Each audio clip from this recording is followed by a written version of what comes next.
Hey guys, it's Dom from MobileTechTalk and I am back, this time with a top 3 best and worst video for this, the Acer Swift 7.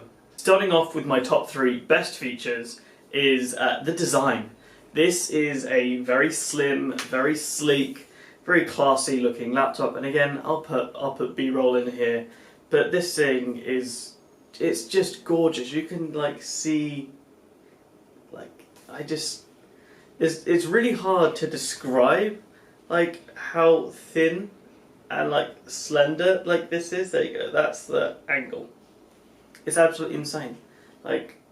It just looks classy, and I think that's really nice for, when you're paying this much for a laptop, you want it to look nice as well as perform nice. Next up on my list is the battery life. This thing has phenomenal battery life.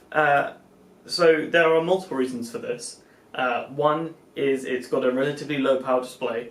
Two is that it's using a Y series chip which can be configured down to, I believe, 4.5 watts and up to 7.5 watts. I think this is closer to that 7 watt limit, but still it's completely fanless.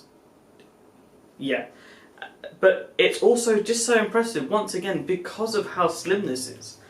There is not a lot of space to put battery, and looking at the specs, it's only a 3-cell 2770 mAh battery. I couldn't find a watt-hour capacity there, but my guess is it's very much in the maybe the 30 watt-hour limit, and it comes with a 45 watt USB Type-C charger.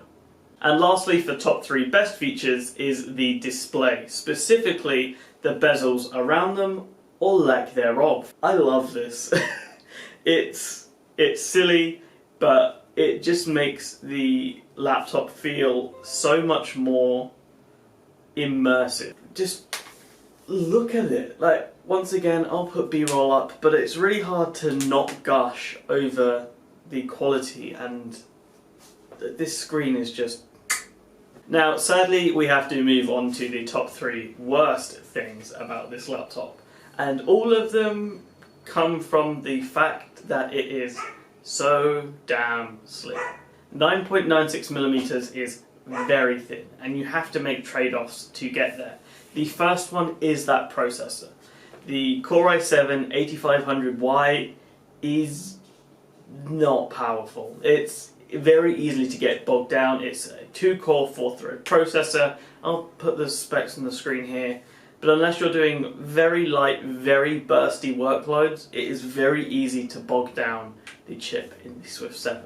Next up is the keyboard and trackpad. So as you can see here, that is one wide trackpad. That goes from the left Alt key to the right Control key. And it's not a very tall trackpad either, it's just super wide. And that wouldn't usually be a problem, except when your hands are on the home row, the meaty part of your hand where your thumb is actually rests on there and gets in the way. Now the keyboard itself, the layout is fine. There is a few things I really don't like. They've got the page up and page down keys above the left and right arrow keys, and I constantly hit those. They've also basically made the delete key the back quarter of the backspace key. Again, as you can see here, I'm not a big fan. The main issue here is the keyboard is just so shallow that it's even a week later it's still taking me a bit of time to get. And lastly, you guys probably knew this was coming, the webcam. So the screen looks so amazing with that bezel, but that means I had to move the webcam here. Yeah, that is a pop-up nostril cam, just like what Huawei did on the MateBook X Pro and the MateBook 14, I think it is called. It's not great.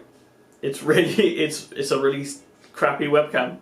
That's all I can say. So that has been it for my top 3 best and worst list for the Acer Swift 7. We will have the full review up soon on www.mobiletechtalk.co.uk. I've been Dom, and you can get me at mobile_Dom. See ya!